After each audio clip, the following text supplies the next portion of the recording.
G'day. How is everyone?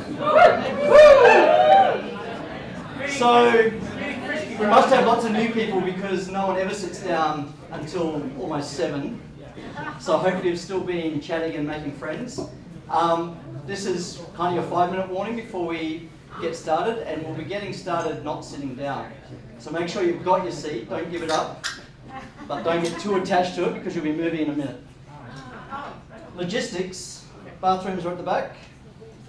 You know where you came in. Pizza, drinks, and cupcakes. So has everyone got a cupcake? See, now you want to move, don't you? There you go.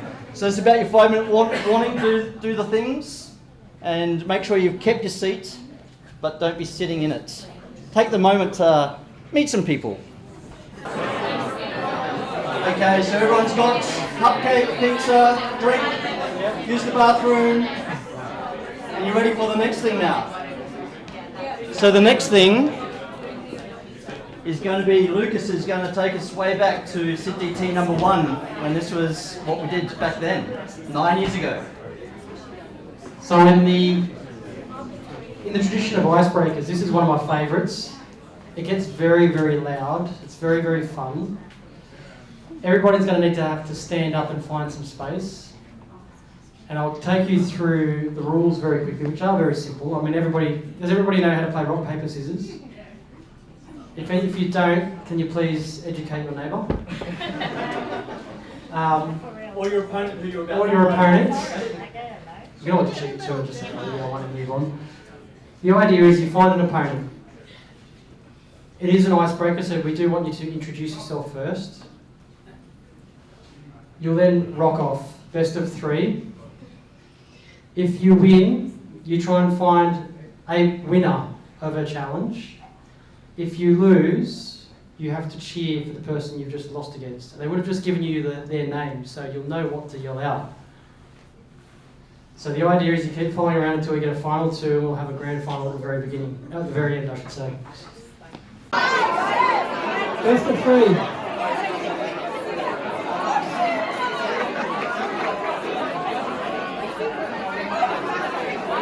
So if you've won, you need to find another opponent. Who am I you two?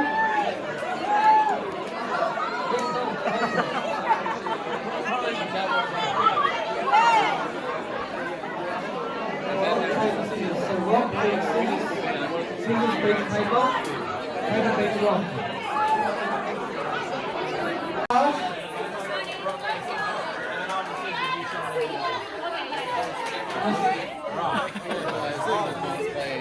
Is anyone still going? Okay, who's on Flores team? Okay, we're going to rock off, okay? 3, 2, 1.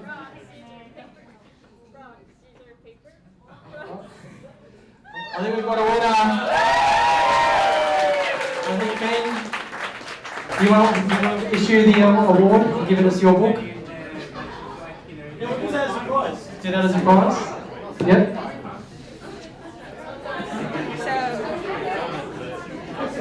There you go. Congrats for winning Rock, Scissor, Paper Extreme Edition. You win a copy of my book.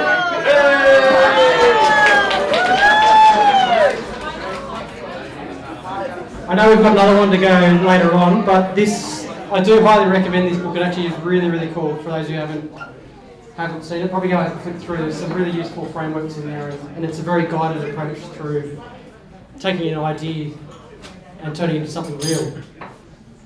Woo! So, thank you.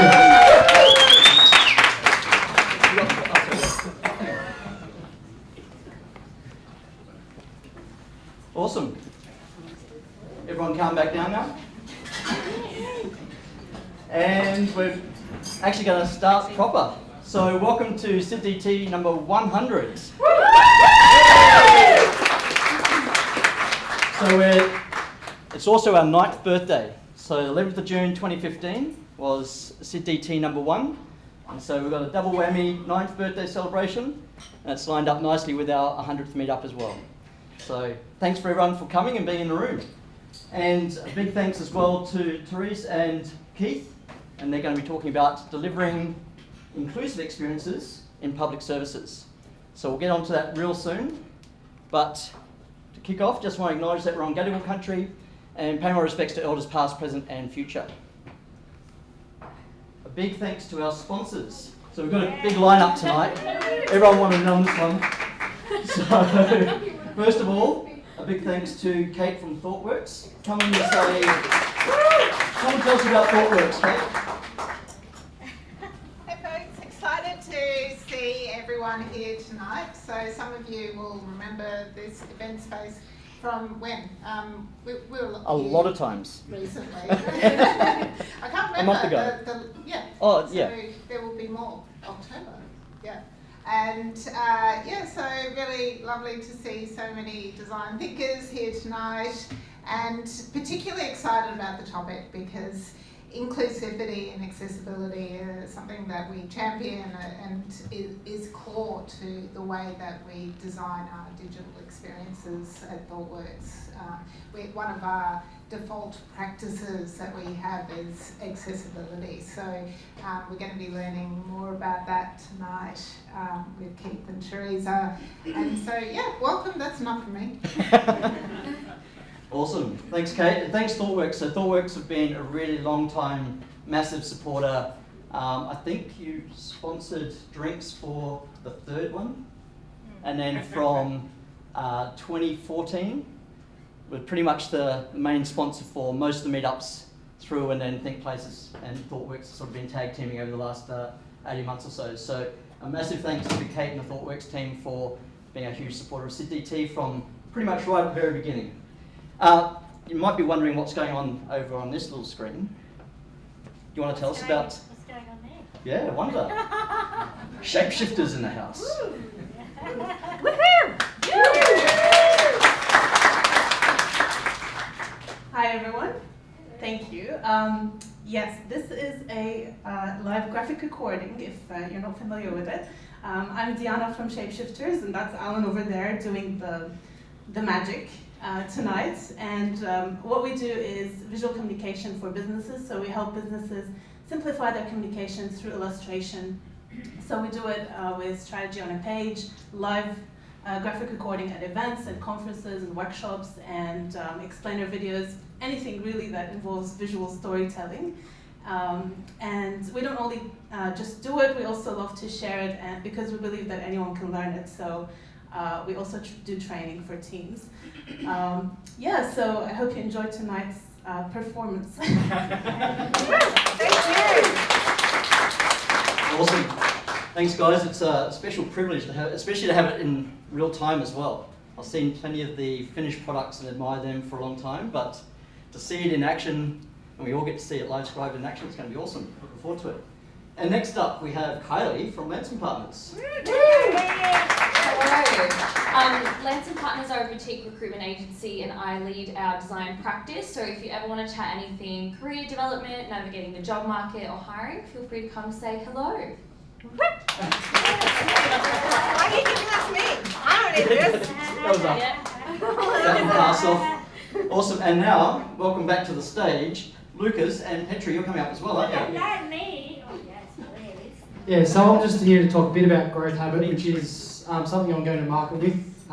It's a new coaching business. So I'm going to be focusing on change makers that have sort of lost their mojo and really feeling a little bit disconnected and disengaged from what they're doing, and trying to help them find their mojo and turn into the connected leaders that we need our designers to be, and also our project planners, or everybody in that change making space. So that's the area I'm going to play in. But what I'm really excited about is the first thing we're going to market with together. We're partnering. I'm partnering with Petra here on a program we're calling, or it's Petra's little brainchild that we've built out together. Yes. Called. From inspiration to implementation. Is it what you're talking about? No problem. Hi everyone, and first of all, welcome. This is such an awesome space to be in, and as designers, we're such special people because we think differently, right? And we're so fucking awesome, right? So, just to say, but like as Lucas said, we're both coaches. like transformational coaches. And I've been in I've had my coaching business for 9 years. And what I was noticing, and I wondered if you guys feel the same way, there's so much inspiration out there, isn't there? There's so many like cool podcasts and cool like YouTube videos and all cool sorts of shit, right? And sometimes we're like, yeah, we're fucking doing stuff, right? But really, we're so inspired when we're actually not taking action. And what I noticed with my clients is that people were not taking action. And so I'm like, what's the point of paying thousands of dollars for a program that takes you nowhere? And I really noticed that was a trend in the coaching space. So I thought, how can I really service people? And so I created the Inspiration Implementation Program to help people who have a yearning in their heart.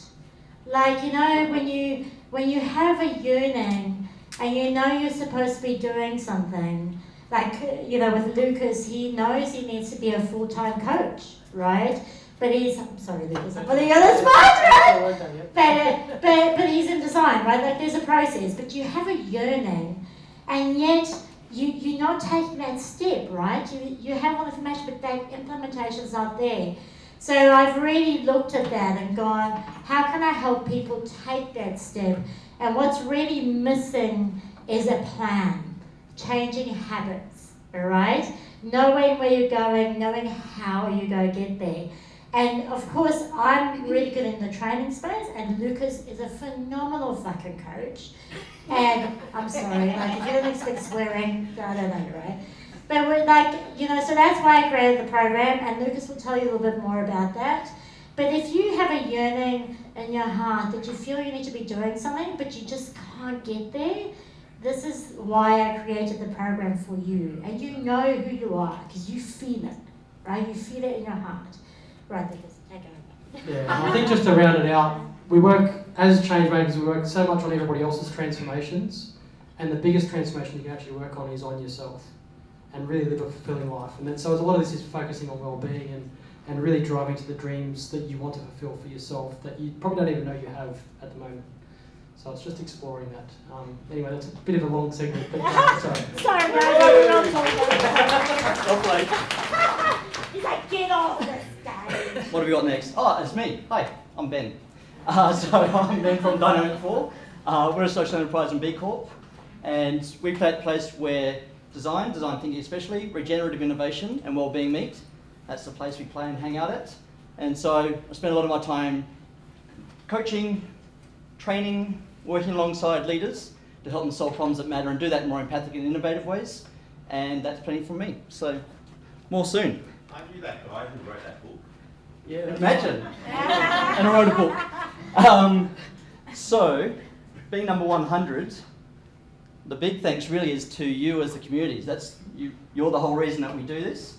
So a massive thanks to everyone that's here. So big clap for that. And as at lunchtime, we are now at 9,410 members of the community. So you're amongst a good number. Hopefully you've made some new friends tonight. Hopefully you've caught up with a bunch of people. And if your first SydDT? How many hands? Wow. Welcome. Hope you're having fun. So that was probably about 10%, which is lower than we often have, but welcome. Who's been here since 2015? Who's been hanging out at SydDT? There's a few of you, come on. I know it sounds like a long time ago. It wasn't that long ago, really. It's only 9 years. Ago, come on. They're all babies 9 years ago. Who's been to 5 or more SydDTs? So we've got a few return, bunch of the regulars in there as well. So great to see you all.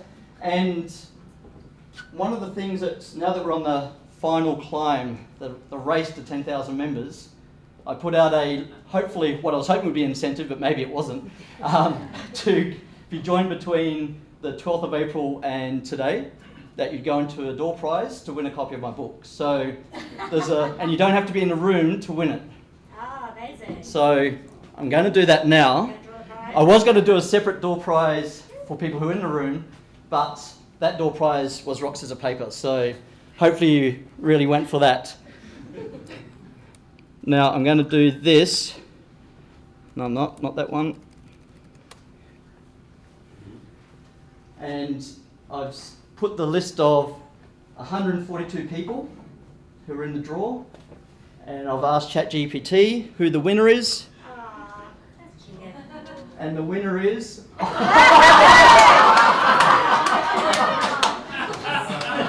I left it too long on that prompt. I'd say that's about right. It is pretty unusual activity.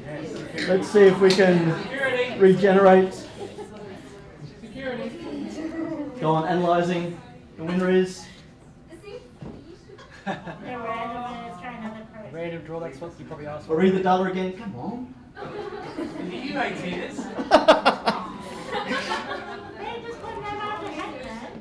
Have you got a hat and 142 pieces of paper?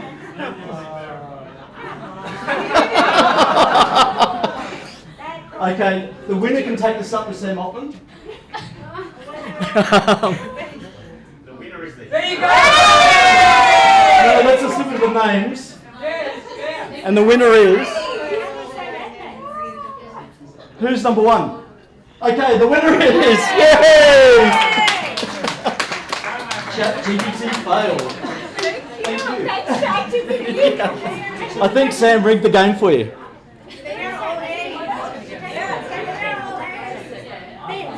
No, that was only the first part of the list. Congrats.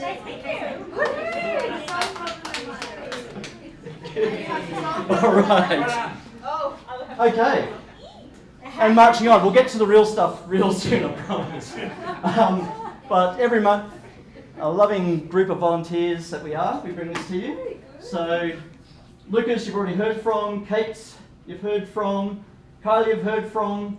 Oh, we haven't heard from Zoe yet. Zoe. And we just want to say a big thanks to Zoe, because Zoe is, I'll let you say what you're doing, but she's leaving the SydDT organising team, and she'll tell you why, I'm sure. But we want to say a big thanks because Zoe's been part of the team since the early days, and if you look behind you, she's behind you.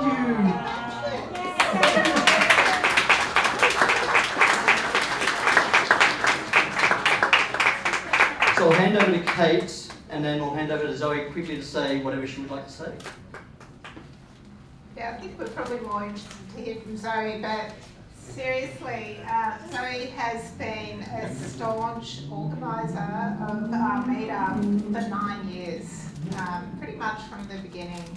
And during that time, for the stalwarts among us that have been to more than 5 meetups, you will know Zoe and the enthusiasm that she brings to every meetup.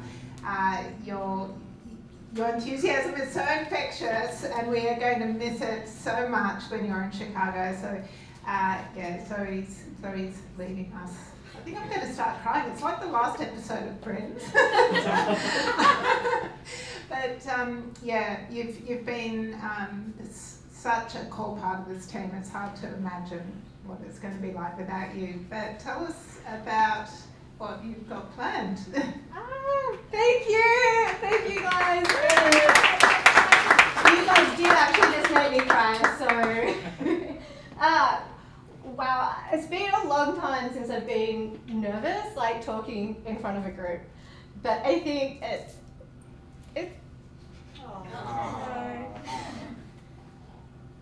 an end of an era. And it's been 9 years, and it's been 9 years of seeing this community grow.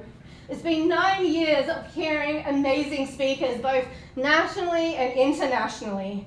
Those leaders who have accelerated my career, who've grown this community, and I hope they've accelerated yours. And it's been beautiful. It's been beautiful seeing this community flourish. When, meetups, they come, they go, and you find your community and then it disbands, but we have been here. For those of you who've been here since the beginning, fuck yeah! And I'm sorry that it takes me about 9 years to remember everyone's name. I'm sorry that I should definitely know like your name and I don't. But I know your face every time. And I know what you bring to the community, and I want you to know just how beautiful it is and how much I appreciate being a part of this. And like early on and like talking with you and Kingsley and like James, like I know they fell long ago, you guys, by the way. I'm trooping on here. But like it was so nice. It was so nice to come into a group and like with Kate, like you jumped on board pretty early too. Lucas, you've been there pretty early. Kylie, you joined us recently, but you're freaking shining like a star. So, but it's been awesome, and it's given such a nice space to grow and to learn and like to develop myself, and you guys have been witnesses, I hope, to my development, and hopefully not to too many train crashes. But, and I'll be honest, I'm kind of a little bit devastated that my face isn't printed on those cakes, but... It's rainbow though. It is rainbow. But I hope you guys know that I love you. I love this community. I love what it's meant. I love seeing it grow. Anyway, thank you, and a massive thank you to all.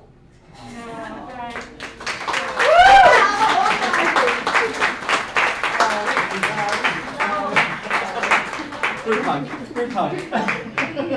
It's Kylie in there, sorry. Awesome. Thank you. So thanks to Zoe. Zoe's going to the stage because she's running for president. They need a good leader. She just. So apparently you need to leave the state or the country to get out of being a part of the SydDT team. So Kingsley, who was the very first person who started the meetup group, and I joined a couple of days later, he had to move to Canberra to get away. James Cooper was the other one who was there sort of from the first meetup. He had to move to Queensland to get away.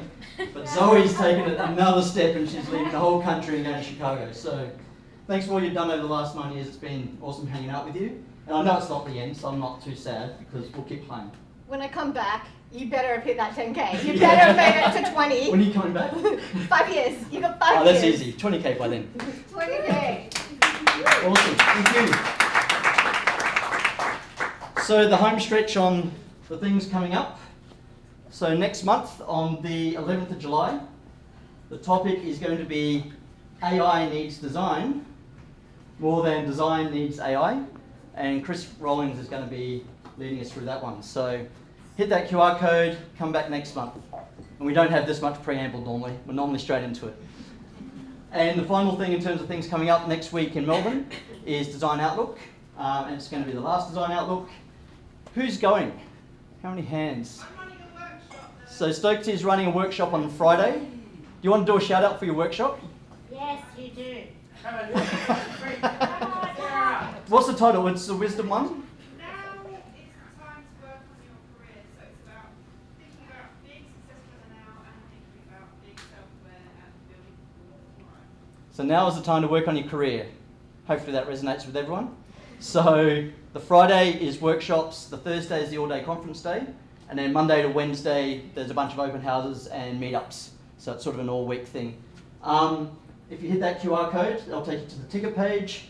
If you use SydDT or Ben's Friends as a promo code, you'll get $100 off the GA ticket. So it makes it $650 for the GA ticket now. So it's unfortunately going to be the last one, but it will be fun. And we'll make it extra fun because it's going to be the last DO. So now I get to get out of the way and hand over to Lucas and and Kylie, and they're going to introduce the panel and have a little fireside chat like that. Who am I giving the mic to? Well done, Ben.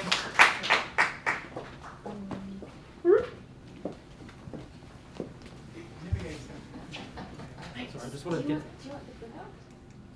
Yeah, I will. There's one thing that's more important than the clicker right now. You got the fire? It's a fireside chat, so I've got to get the fire going. I know, you're so great. Are you in design? Maybe. And maybe sometimes a bit of a perfectionist and over the top, but that's, yeah, I'm working on that. I want to welcome both Therese and Keith to the stage. We're going to have a very casual conversation. Kylie and I will be facilitating proceedings. But just to sort of do the quick intros, I want to sort of introduce Therese to start off with. Maybe Therese, do you want to give a bit of an overview of what you do and yeah.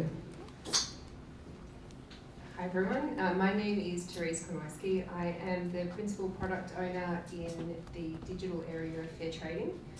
So I've been working in the digital and data space for a few years now, and the biggest and the most recent piece that we've been working on is my team have built a tool called the Strata Hub.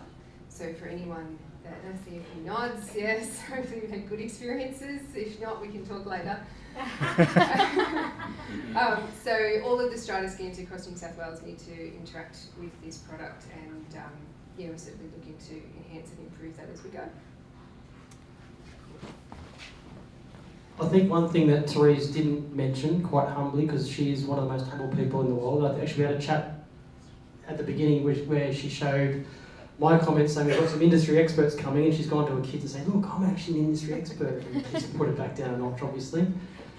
But she's led a project that has won an industry award at the IT Benchmark Awards as the best state government project last year. So that's a pretty significant accolade. And in the context of tonight's conversation, they were also listed for a diversity award, and they didn't quite get the final gong, but they were in the list of finalists, which was a group of four projects. So Therese has come with a lot of experience to share in that context of inclusion and diversity, particularly in the context of Strata Hub. And I came across Therese working together, so we can sort of share some of those stories as we go through the questioning. Yes, and so we're going to hand over to Keith to do an intro. And thanks, Lucas. And thanks everyone for having me here on such a special night. Really excited to be part of this. My name is Keith Diamond. I'm a director at Simplicit. I also look after the social impact pillar within Simplicit. Simplicit is a human-centered design agency where we work from pretty much end-to-end, from design strategy through to technology implementation and change management with product design and that sort of thing along the way. We work with a lot of different clients. I think the theme of this evening is more towards the public service, which we certainly have experience with, but we also work with sort of the commercial sector as not-for-profit, certainly within the social impact space. So yeah, really keen to be part of this conversation. I'll be drawing from two main sort of domains. One is from the natural disaster work that we've done, working with the communities up in northern Queensland and with a not-for-profit called Thriving Communities Partnership, whose mission is to really bring together all kinds of sectors from the public through to commercial to work together on solving big complex issues like natural disasters. And then this other one here is kind of grouped into the public transport work that we've done, which ranges from station design, where I'll talk a little bit about using virtual reality in testing with users, but also looking at the sort of future Opal network and developing Opal 2.0 with Transport New South Wales. Thanks. And thank you for Therese and Keith to share their insights and their time this evening. And yeah, let's sort of get into it. Now, the other thing to mention before we do get into proceedings is you also, similar to Therese, you're being very humble. You did win some good design awards for both these projects, so we need to call that out. So we don't just have experts here from a design perspective and an inclusion perspective. They're actually award-winning designers in this field. So I think there's a lot we can learn from Therese and Keith tonight. So thank you so much for your time. Anyway, so talking about how we're going to run this event. So we're talking about inclusion, and when we're talking about inclusion, for me, I can draw on many meanings and interpretations of what I think about the word inclusion. So we're going to play with a few different contexts and a few different meanings and use that to drive some of the questions for our guests this evening. And we'll sort of explore what inclusion can mean in different contexts. So let's start that exploration. Now, to start off proceedings, I'm going to share a bit of a story when Therese and I first started on Strata Hub. I was only there for a short period of time when the program was started, running a lot of workshops and whatnot. And one of the things I really remember that resonated with me, which is one of the reasons why I reached out to Therese and thought this was a really good topic to bring to the table, was when Strata Hub was in the process of being delivered, after 5 sprints, so say 10 weeks of actual development, we put the system in front of actual users. Now, I've done a few projects in government, and I've never had a government department ever put software that early in front of actual users. So I wanted to lay that out as a foundation and just talk to ask Therese about how they went down that very bold approach in a government space to actually to include users early and often quite literally, which is the mantra of design, which I don't always see in government. So why are you so different? Thank you. My team is really quite diverse in skills and thinking, and certainly always wanting to strive for success and make sure that what we're delivering is actually going to work for people. I'm sure my team is sick of hearing me say that you can have the most technologically advanced system in the world. If people can't use it, it's a complete waste. So really wanting to make sure that what we were spending public money on was something that was actually going to work for people. And the Strata Hub consists of 2 different products. One of them, the first one that we developed was with Lucas, which was a digitisation of the Strata Building Bonds Inspection Scheme, which is quite a complex legislative scheme. I mean, legislation at the best of times can be really complex, and it's like a choose your own adventure. So we really wanted to make sure that what we were doing was actually helping people and guiding them through the requirements and helping them actually adhere to the legislation and navigate this really complex scheme. And we had very different personas as well. So we had building inspectors who weren't always technology literate, digitally literate. We also had building developers, and then we also had people who are on strata committees, so within an owners corporation. So quite diverse skill sets and ability to interact with technology. One of the other things was that the manual process, it had about 35 different forms, and it was really complicated, and the building inspection form itself was, the template of it was like 23 pages in a Word document. And I had a building inspector once tell me that he had to actually employ someone full-time just to enter the information into the Word document. And there are also quite expensive systems out there for building inspectors to use that we couldn't compete with. So it was a lot of change management, making sure that we could bring people on board, we can get them, get with the buy-in and get some people that would advocate. So making sure that the system that we had designed, and we built an app for them to use on site, which we developed after actually going on site with building inspectors to see how they do their job. And things that you wouldn't normally consider, like they've got a tool belt and they've got to carry the device, and they've got to kind of switch between that and going in the car park that might not have service, and so you have to consider offline and online and syncing and all those sorts of things. So it was also bringing people on board the change train and making sure that we can get the feedback early on and say, look, we're competing with these expensive systems that have all the bells and whistles. We're still trying to deliver something that works, and it's certainly going to be better than a Word document, but it still needs to actually help them do their job. So making sure we had people in early, saying, are we on the right track? Are you going to use it? How can it improve? And having people from, for example, owners corporations who may not be so digitally literate, and making sure that they can understand what we're building as well and can actually help guide them through. Because if you don't do it until the end and you build it wrong, then you've wasted a lot of time and it's not going to be a success. So yeah, we really wanted to make sure that we were making the best use of public funds as well and get people on the journey. Thank you. Keith, I know you mentioned in your introduction that you were using technology such as virtual reality with the project you did with transport. I'd love to hear how you guys use that often and also early to bring users through this. Sure, thanks. Yeah, so a lot of times with development of public space, it's very hard to test things that aren't actually built in the physical world. So we've used virtual reality to sort of try to approximate that experience with our users, and it turned out to be actually quite successful. We used it with Sydney Metro to design the stations like Pitt Street, which are due to be opening pretty soon. But what we showed through actually doing this is that you could actually improve the experience greatly, but and also save a lot of money because.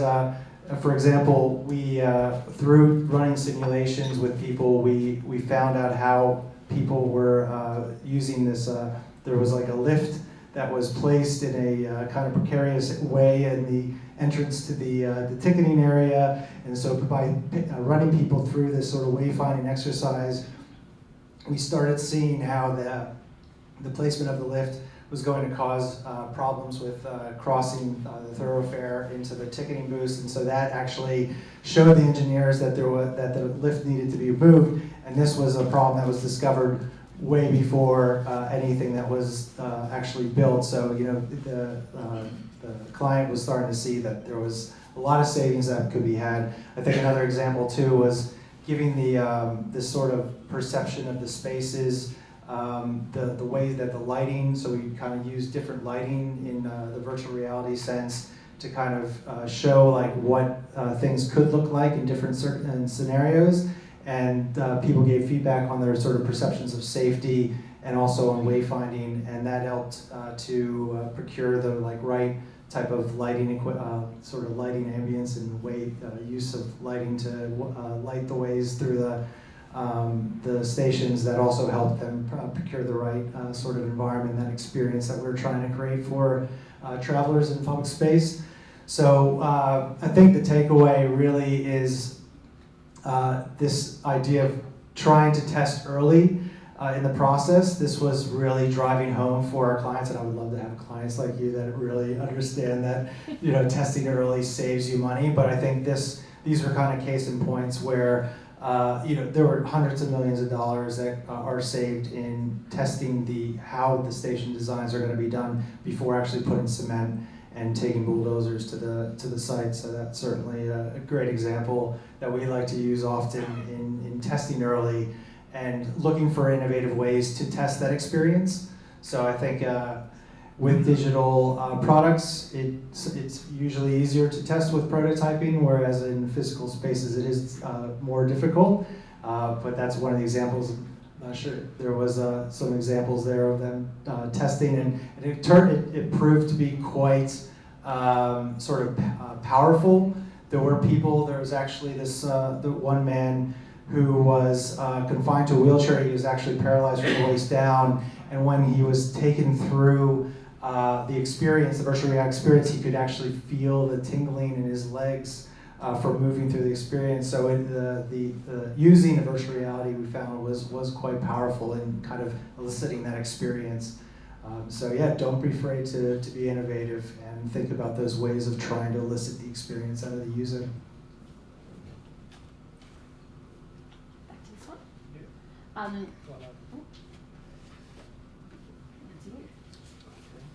Sorry. So just in the context, actually, quite diversion. I love VR. I just did a renovation recently, and I actually 3D modeled my house before it was built, and it was bloody awesome. And I've got this hilarious video of one of the apprentices actually trying it on and saying a lot of expletives and talking about what it was like. So when it's the first time you do it, actually is quite eye-opening. So I can imagine doing that on a massive scale would have been a huge undertaking. It would have been really, really insightful. On the context of extreme users, so we know design. We talk about we try and design at the extremities, because you design for the extremities, you end up designing a better solution for all. Now, in that context, I actually remember when we were doing the early testing with users, and I'll try to keep it gender neutral because I don't want to give anybody away, but I remember Therese calling out to me about a particular stakeholder that was going to come into the room to give feedback on the solution, and they were the epitome of an extreme user. So I want to sort of ask Therese to share her insights about including extreme users based on that little anecdote. Lucas has also been very politically correct when he came up with the term extreme user, so I was actually quite impressed at his thinking when referring to this person. So when we are building systems where it's mandated that people have to come in and perform a legislative function like reporting, for example, we have all gambits of people that we need to cater to. And this person in particular was also an industry spokesperson and quite vocal. So it had certain ideas as well. So, going to my point before around the change train and making sure that we engage with this person. We did some special preparation beforehand to make sure that we could anticipate the types of questions and make sure that the way that we were framing, walking through and getting the feedback was also going to be helpful and leading them to where they would need to get to that would be productive. But getting them on board to understand in a comfortable setting and that they feel supported was going to be really important for us to actually get this person on board and hear what they have to say in a productive manner and not just the what's wrong and criticism and that's not going to be productive, but actually getting that dialogue happening and getting the trust with the person as well, so making sure that we had someone that was very personable and could actually engage with this person and build that relationship quite quickly. So making sure we can understand their viewpoints and have that balance between you can't build for every edge case, but what you do is if you look at your spectrum of feedback and you have quite a diverse group of people that you're actually engaging with, what you can do is then find your similarities and your common points that you can then sort of rank and say, okay, well, this is probably not something that we thought of, but this is something that we can actually cater to, and it's a high risk piece as well.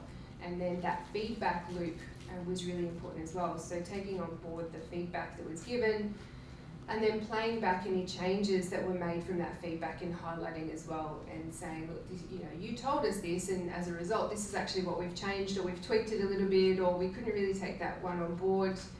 Everyone hates the old saying, it's on the backlog, which is a lot of the time it can be a bit of a cop-out. So trying to avoid those words, but making sure that we keep in mind that it can be a consideration for future as well, and making sure that you are open to pivoting and improving as you go, because as everyone will know, design is not a set and forget. It's a constant revisiting in how you can improve it and learning as you go and getting that feedback.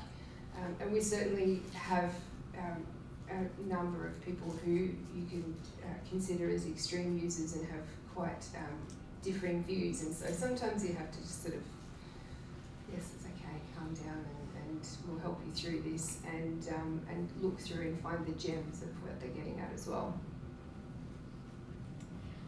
I think leading on from that, Keith, that we spoke about vulnerability when it comes to extreme users, so I'd love to hear your thoughts on that and how to approach that in the context of design.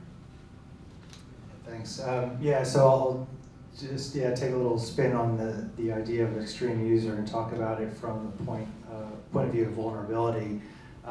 We find that approaching vulnerability, especially in the context of natural disasters, it takes a little bit more time to get, the setup and the environment to engage with those users, and also to find the right sort of experience that we're trying to look for, especially natural disasters. There was a very complex sort of picture that we were trying to paint, from people that were lost their house to people that were trying to kind of reestablish their business to people that were struggling with mental health. We were trying to look at a wide range of those types of people in the community. And I think I might touch a little bit more on this, on engaging with people at where they like to be met.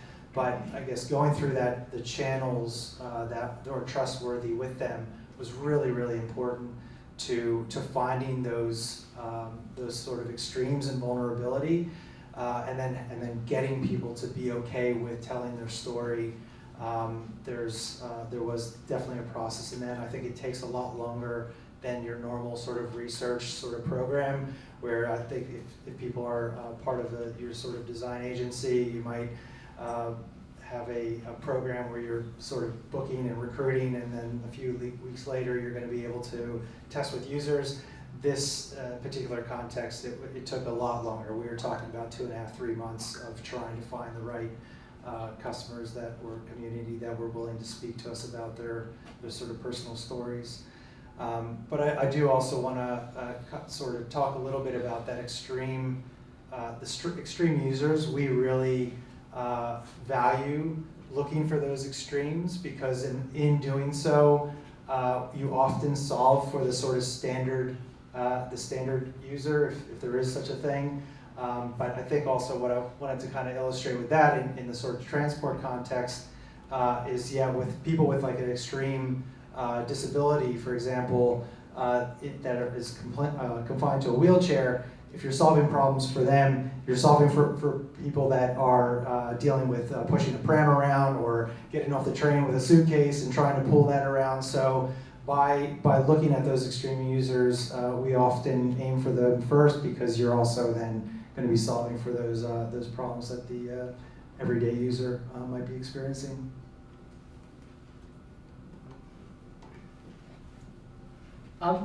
Therese, when we spoke about extreme users, we did then touch on contradicting users, because you do try to, it's very easy to say we'll take all extreme users, but then you get those contradictions. How do you go about trying to design, and I suppose in the context of inclusion, sometimes you have to make decisions, so you can't always include anyone, so how do you deal with those contradictions? I think probably one of the biggest contradictions that we have is, because we have such a diverse range of users within the hub, we have to cater to all capabilities with digital literacy and so forth. And at the same time, we're also dealing with people's personal information, and we're very passionate about privacy by design and accessibility by design, and of course we need to have the security in place as well. And sometimes it's not always compatible. So this was just after the Optus breach and a lot of the breaches that were happening late last year. I can't remember, time is like a weird concept with COVID now. At the time when we were launching, year before last. And there were a lot of concerns coming in with people saying, how do I know that my information is secure? I want, privacy is really important. How are you going to protect my information? How do I know that I should be using your system and data?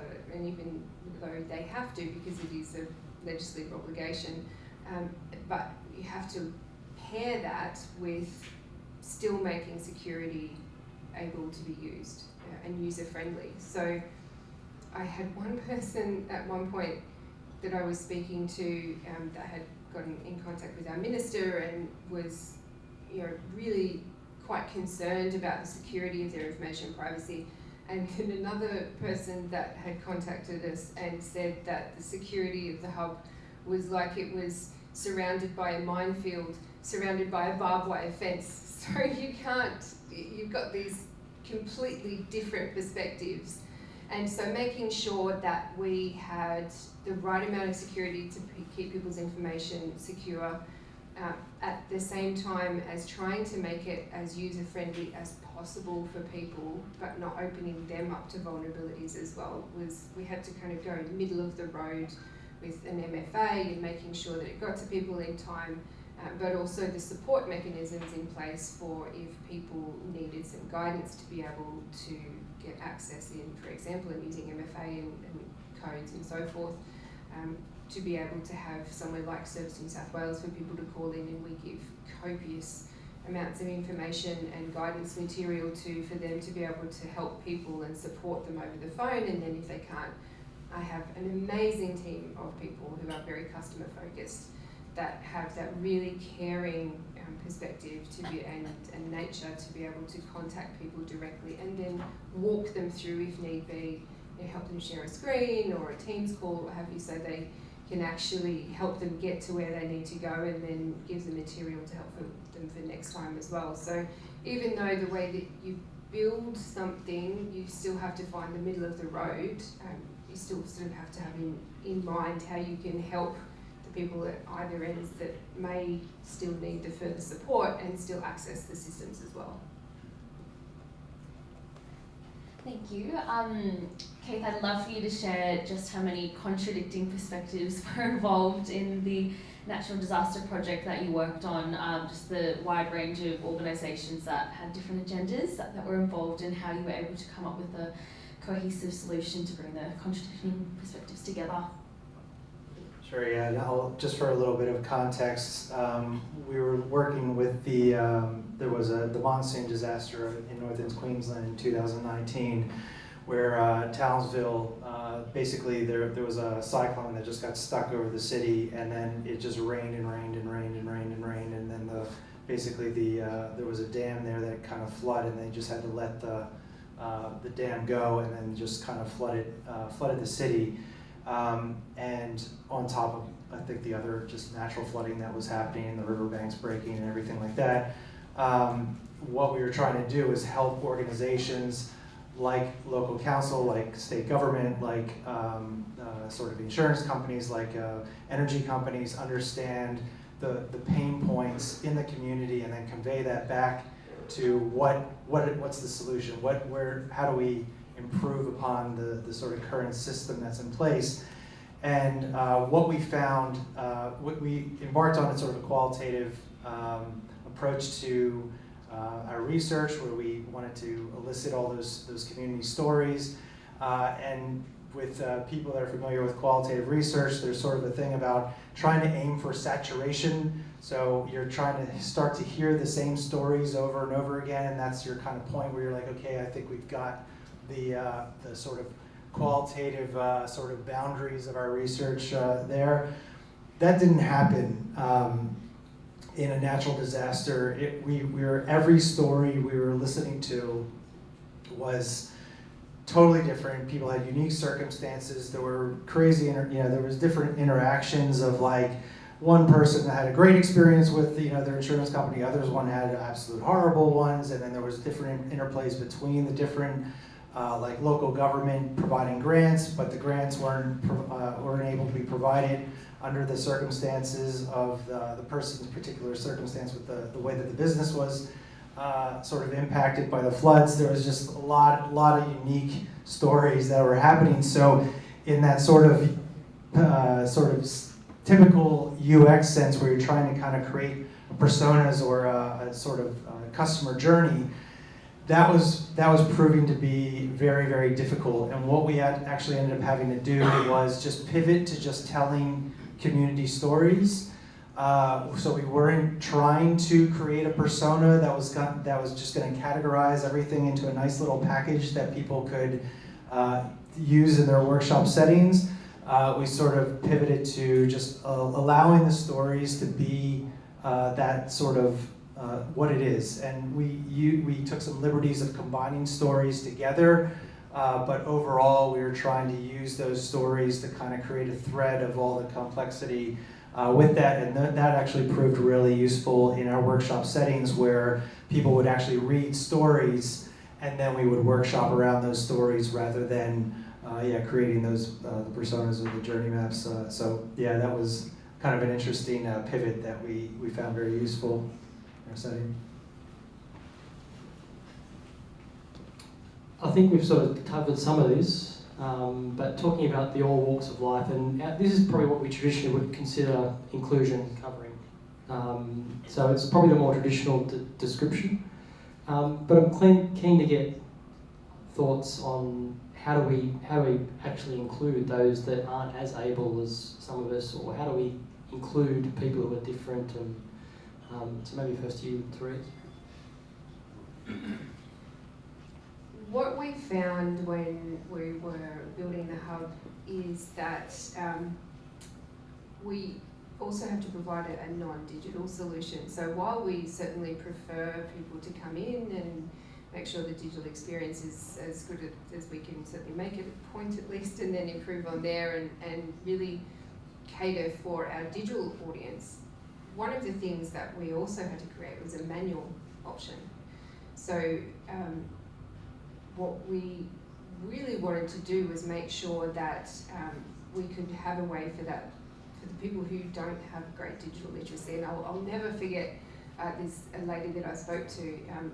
Myself and one of my team members went up to Tweed Heads. It's a very strata dense area up there, and it was before an election, and the local MP had spoken to our minister, and you know, we made sure that we wanted to get up there and actually talk to people that were having troubles and were really not able to come in and use the system. And I was speaking with a lady, and she was literally sweating at the thought of using a computer. And you know, this is the people that we still need to be able to cater to, because it is a legal requirement for this reporting, and so we can't design a platform for that to come into us that is already excluding people.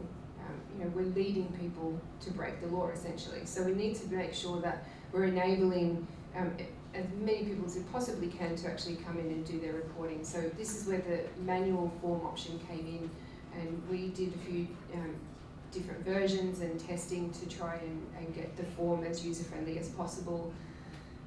Also to train the Service New South Wales counter staff as well, so make sure that they were quite cognizant of how the form needed to be filled out, that it actually needed to have complete fields and the whole form filled out, and for them to actually guide people through how to do that, because legislation, you know, as I mentioned earlier, it can be really complex. This particular piece is very complex and quite difficult to navigate, and so being able to translate law into a system and fields and a workflow can be really quite difficult. So we've got the manual option for people to be able to come in and do their reporting, and then on the other side we also needed to think about the way that we put the system together to help guide people through their reporting journey, or their scheme journey in the case of strata building bonds, which is really like a choose your own adventure piece. It's really complicated and it goes in lots of twists and turns, so we had to consider all those different pieces and make sure that we could guide people through, which also came into the language that we were using. So I make sure that for my team, you know, when they're writing their user stories around what an error message should say or what a field label should be, I make great use of my lawyers as well, because we need to make sure that we're using plain language but not changing the meaning of the legislation, to make sure that we're getting the right information from people. But to also put it through like a reading score, for example. So make sure that it's easy to understand language and it's self-explanatory for people to be able to get the right information in there. We also overhauled our website content as well, because the feedback from people was that it was really confusing, it was difficult to understand, it was fragmented, and so we really looked at people's feedback and completely overhauled all the web pages. We simplified it, we put it in one place. Again, consulted with our lawyers to make sure that we're not taking interpretation in a way that's going to change the meaning of the law, but still putting it into plain language, and again using that reading score and making sure that, you know, we're catering for people that may not have the greatest reading skills, but they can still actually implement it into their daily lives of where they're actually living, because at the end of the day, strata is about people's homes and it's where they're living, and they need to be able to hopefully get along with each other and be able to live harmoniously within their scheme. But that was really what we were looking at with thinking about all walks of life with people coming in. We do a lot of accessibility testing as well, so making sure that, you know, it's a system that screen readers, for example, can use, right through to that inclusion of a non-digital option, but still designing your system in a way that you have to then input the information from the form into the system as well, so that it's also reflecting in the record. to you as well. Yeah, Yeah, sure. there you go. I actually would like to reflect back on a word that you used, Therese, earlier, spectrum. For me, I think that there's this idea of accessibility and or sort of being impaired and not impaired. And I think that everything always exists on this spectrum. And I think taking that sort of mindset and trying to help others sort of think in this way as well is really powerful. And just to give you an example of how this sort of played out in one of our projects with the transport, sort of developing the Opal 2.0 sort of system, the research and the sort of research brief that we embarked on with the government there, we initially started out with this sort of idea of like, okay, let's talk to people that are vulnerable, like the disabled, or people that are dealing with disability, and people in the CALL communities, First Nations people, and then let's also talk with like the standard user. And there was sort of these two research programs that were occurring, but if we continued down that road, we would have delivered a set of personas for one set, and then personas for another set, and then the sort of strategic decision making would be split, and there would be decisions being made about these set of people and decisions being made about this set of people. But what we sort of started to do is we started looking at the stories across the two sets of the research groups, and we started noticing that this sort of idea of mobility resilience, and when I say mobility resilience, it's what I'm referring to is that ability to get to where you need to be regardless of your sort of context or your situation, really sort of depended on circumstances that were more around the sort of availability of like ticketing options and things like that. So we started to look at a framework that kind of was inclusive across the spectrum of capability and sort of and vulnerability and need. And we created this mobility resilience framework for the government to think about building. So this is way before they're implementing a digital solution for the ticketing platforms and all those sort of things, but it's giving them a strategic tool to think about what are those sort of, where's the flexibility in the system. So we created this framework that kind of was hoping to think about people as a holistic community and building that resilience from the point of people that were most in need to the people that were sort of more autonomous, and that didn't necessarily mean that the people that were most in need were the people with a higher disability. Those people they actually might have had access to the public transport sort of facilities and in the context that they were in. So we removed that sort of bucketing of users to think about resilience more holistically. And I think one other point I think I want to just talk about in terms of inclusivity is that idea of just zooming out past the sort of product and the sort of team that you're in. I think one of the big challenges that I find with the word or these words, inclusivity and accessibility, they mean different things for different design groups. So yeah, human factors means a different thing, architecture means a different thing, web accessibility means a different thing. And so when you're creating products and services for people, you got to be careful about just being too myopic about one area of the design. So you could have a beautifully designed digital interface that is completely accessible, but the rest of the service might falter because it hasn't been thought about in the same way. And so I think it's really important to be inclusive about in design teams and getting stakeholders involved early. And I think it's going back to that first point about involving users early. Well, it's also trying to involve stakeholders early in the process so that everyone's involved and everyone's aligned and unified to that sort of objective, so that this sort of more sort of holistic service can be accessible to all as well. Yeah, and I think I think we touched on this in a conversation before around just the WCAG guidelines and how sometimes that's open to interpretation, and so you almost need to design outside the boundaries of those and not be led by the guidelines too much, and actually truly think about inclusion rather than be driven by guidelines. I mean, they're there to guide, but we need to be thinking more broadly. So yeah, I think it's Yeah, I mean, to your point there, and another example that comes to mind is with the design of the stations.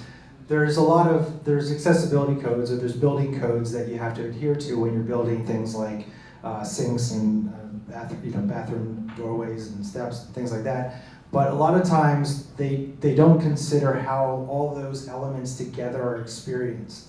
So there was a bit of a learning curve to show engineers and sort of architects that yes, there are those standards and things that are in place, but you still don't know how they actually interact and how people experience them. And by showing them through we also did some sort of prototyping with styrofoam and things like that, that there were issues where people would have to come into a board or coming into a bathroom door and then have to get to a sink, and that just didn't work well, even though both of those things were theoretically to code. Have you ever renovated a house? Because I actually did the same thing when you're doing the bathrooms, cardboards, and you do all the things you do as a designer in your own house. It's so sad. I drove my wife nuts.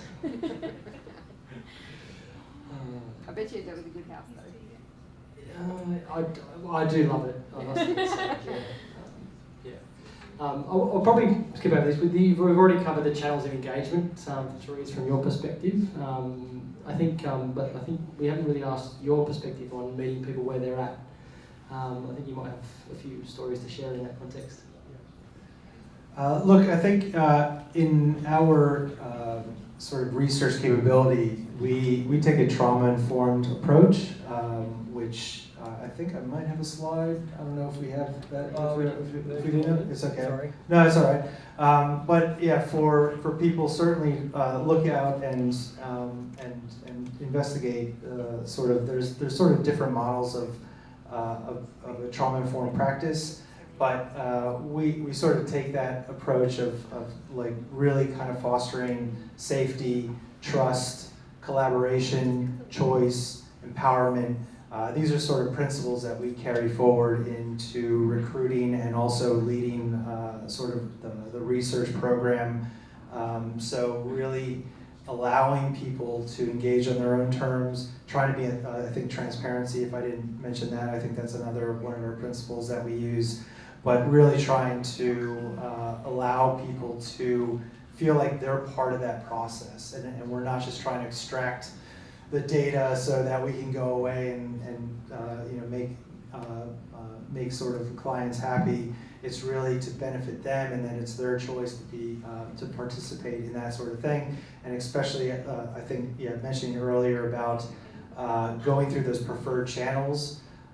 When you are working with people that are experiencing vulnerability, making sure that you're sort of going through the channels that they trust to build that sort of trust.